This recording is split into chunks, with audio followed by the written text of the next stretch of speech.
Hello everyone, and welcome to this first episode of our new series on Cardinal directions, building encounters. During this series, I'll be using my knowledge and experience as a dungeon master to guide you through simple and effective ways you can build encounters for your campaign. The goal in this video is to build an encounter starting from just an idea, just a word. This isn't specifically designed to be a combat encounter and can be whatever you want it to be. The principles can be used in plenty of other circumstances. So what is an encounter? An encounter is an action that happens as a result of conflict being present between two or more parties. A battle can be an encounter, a tense political discussion can be an encounter, anything can be an encounter as long as there is conflict and uncertainty. Conflict generates action and results in change. Therefore, to start building this encounter, we'll need to instigate conflict and know the other party. To make this simple, we'll stick to a two-party encounter here. So what are the essential parts of an encounter? Well, first we have the creature. Who or what is the antagonist? That's going to be our opposing force. Then, everything else is under the context. What is the source of conflict? Why is that a source of conflict? How will that conflict happen? And where will that conflict happen? So we now know the different ingredients of making an encounter. Now we just need to figure out where to start. Thankfully, unlike a cooking recipe, you can pretty much start at any point. On the other hand, especially for new DMs, but in general as well, it's likely going to be easier to start with a creature, as that will inform and strongly affect the rest of the process and allow you to start building the encounter from scratch. We're gonna pick a creature, something we find cool, and we'll build everything from there. Now you might already have an idea of what creature you want to use. There's a huge number of iconic D&D creatures that you can pull from, as well as homebrew available everywhere on the web. I'm gonna use a simple, classic monster from D&D lore, the Gnoll, or Gnoll, depending on how you want to pronounce it. You can also use any other monster and the process would be just the same. Let's say we don't know anything about Gnolls. We're complete beginners, have no idea of the lore of any of these creatures, but we just saw a big, evil doggo, and we just decided to go with that. Our first step will be research. Don't be scared, I'm hearing a number of sighs already. It won't be like school or work, because instead you're just gonna get a quick glimpse of what you're working with, and that's all that's needed. What we're gonna do is find some lore. I'm gonna be using official lore, or at least fan-written lore of the Forgotten Realms for this. Does not mean you have to use official lore. In my own campaigns, I often have differences from official lore, or even just a brand new, homemade, fresh, organic lore, and that's totally fine. Feel free to use it if you have it, or maybe it will give you ideas. However, for those who don't have homebrew lore, or those who prefer staying within the official settings, do it like me and use Google. Whatever your creature is, there is likely somewhere that you can find a bit of info about it. For me, a recurrent source is the Monster Manual, or you can use the Forgotten Realms wiki that you can find at this address. It's very likely you can find enough lore to build your encounter there, and there are also dozens of other sources, so don't worry. So looking at the entries, I'm gonna skip over most of it because we're not here to be reading for ages. Instead, we want to find actionable information that will guide us for the rest of the process. The goal of this part is to show you that you can find enough information in 10 minutes of research to know the answers to all the questions we asked earlier. So if you don't know what the creature usually looks like, you can find a description here. For example, we know Gnolls are tall, heavier than humans, and quick. They're dog-like, they have fur and stuff, and they might also have demonic heritage, or so a bit shorter lived than normal humans. This answers the who question. Now we know what they are, what they look like, and how we can describe them. Pretty simple so far. Now this is a lot of information, a lot more than we even need to be honest, but it gives us easy options. We learned that Gnolls are aggressive, some of them lean towards evil and become nomadic savages. They don't ally often, they have trouble coordinating between groups, they scavenge stuff, and sometimes they scavenge bodies. This part answers the what and the why question. Just reading that part gives us a lot of reason why Gnolls would cause a problem to a party of adventurers. Let's go through what we got. Some Gnolls are evil and nomadic savages. Maybe this particular tribe of Gnolls has recently moved in and been causing trouble. They don't ally often, they fight amongst each other. Maybe there are actually two groups of Gnolls who wouldn't cause trouble normally, but they're at war and collateral damage is happening. They scavenge stuff, including bodies. Maybe the Gnolls have been stealing from caravans or ransacking a nearby town, or taking the bodies from the graveyard and people haven't been happy about it. We have a few potential reasons for the adventurers to have to deal with them. What's important for the moment is that we don't have to settle on something. Instead, just having the information there and already organized will make it much easier for us a bit later, when we put everything back together. Don't worry, I'll get you through it as well. So if you've been following, we only have two questions left at this point. Where and how? For that, we'll look into the next part of the wiki, society. Feel free to read all of this, but we don't really need it for this exercise. What we're looking for is this. Gnolls live in warm plains, but they can pretty much be found everywhere. So that's our where, pretty much anywhere.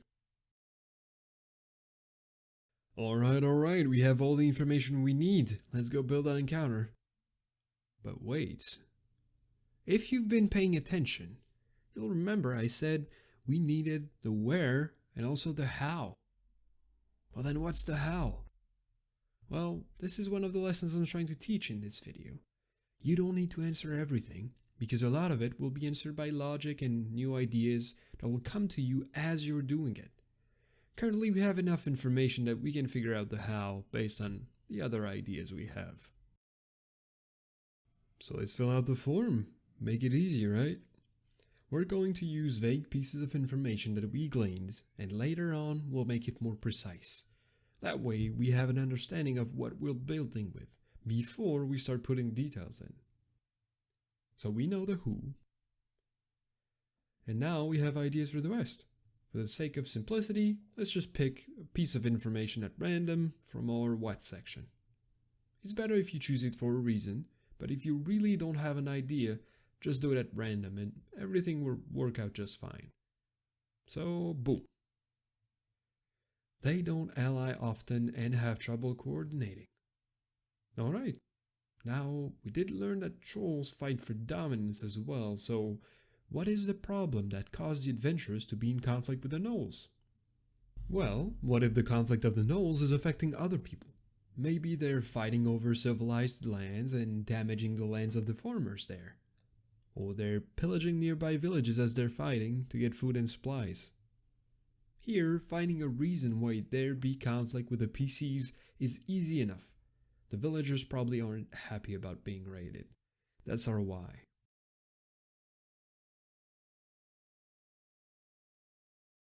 For our where, we return to the information we had previously. Gnolls live in plains, but also in other locations. They're nomadic, but not always. This gives us a ton of freedom from the where. For the sake of simplicity, I'll put it like this and leave us room to make it more precise later.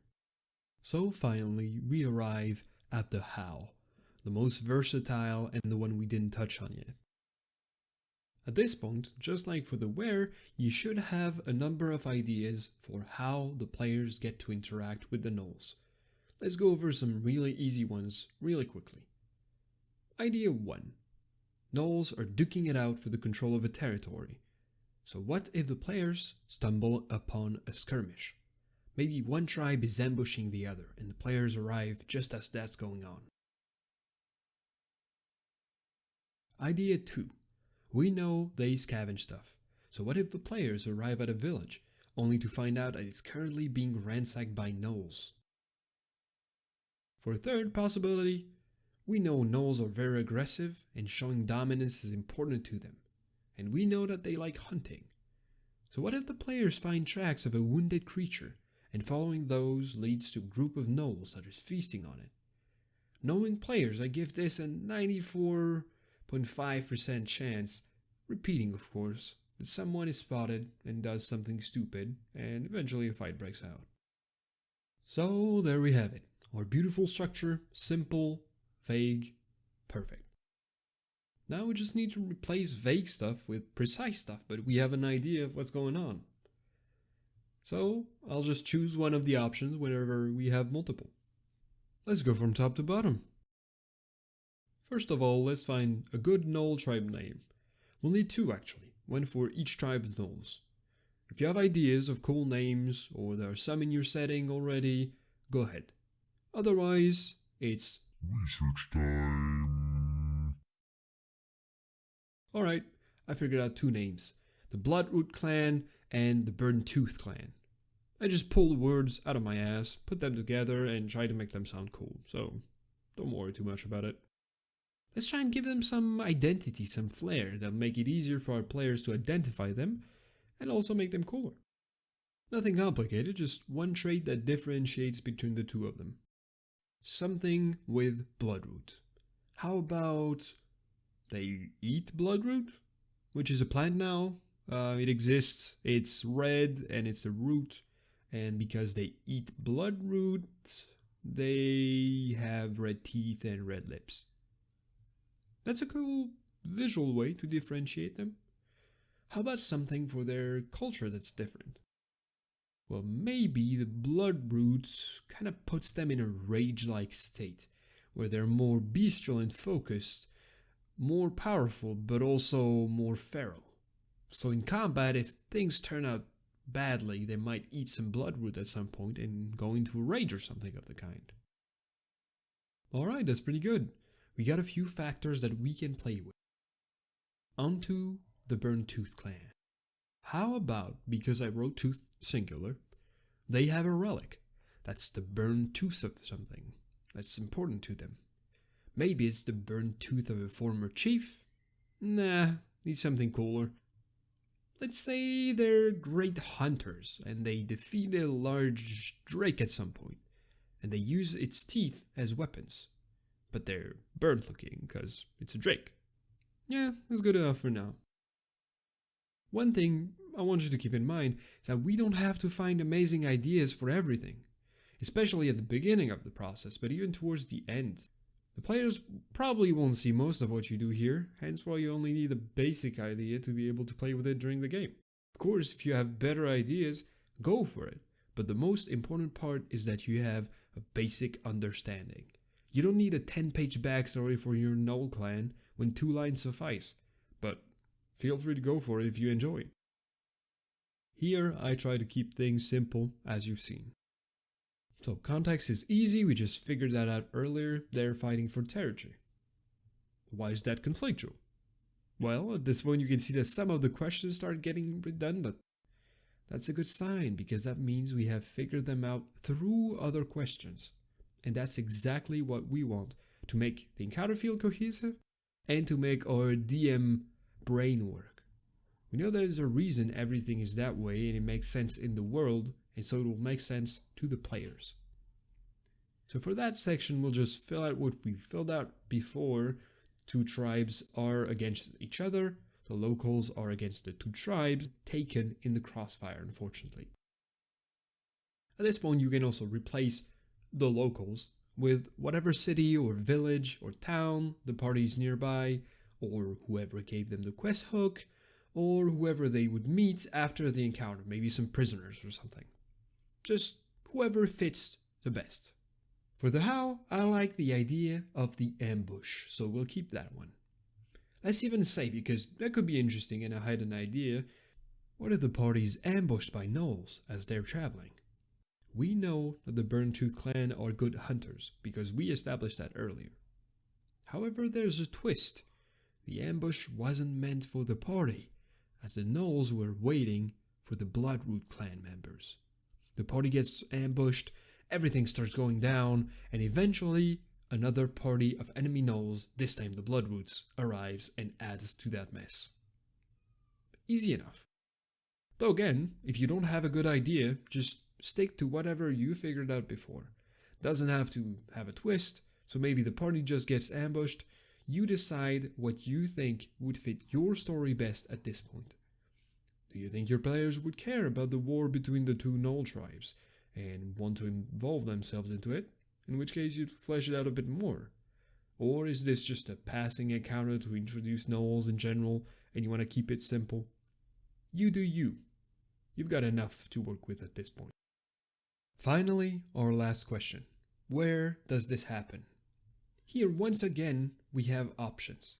Plains, forests, caves, any location you think is interesting or fits what the story needs. I will choose a standard forest path with dense trees all around so we can have the classic ambush scenario in the woods. So, there we have it. Everything is complete and we have enough to answer anything that might come up during the game. If you've made it this far, you've noticed that I've kept everything pretty vague. Yeah, I gave them names and everything, but this is a skeleton of an encounter really. And that's exactly what the goal is. You don't need pages of notes for your encounter, and actually it'll probably make you hesitate more during the game instead of less. This method focuses on understanding the context of your encounter, and once you have that as a DM, you have a huge amount of freedom with what you do with it. Being a DM often requires you to change things on the fly, requires you to care about pacing and make sure your sessions are interesting. And the Gnoll encounter we just built allows us flexibility to make it fit wherever it's needed, makes us build our world as part of the creation of the encounter, is inspiration for a larger adventure or arc if your players turn out to be interested, and finally, was all made from just a single idea, a Gnoll. So that's the end of the guide I have for today. I know I haven't talked about the particular design of the fight, the monster's behavior and tactics, anything like that. That's because I'm keeping it for next time. And next video we'll be looking at how to balance combat, make it varied, make it interesting, and how to use the environment and the enemies to tell a story through combat. One thing that would be amazing for today, if you have been going alongside me, is to leave a comment down below about an encounter you built using this method. I'd love to see what you guys have created, and who knows, maybe someone will take it as inspiration for the future. Not me though, I would never shamelessly steal your ideas and implement them into my own games to make them better, no,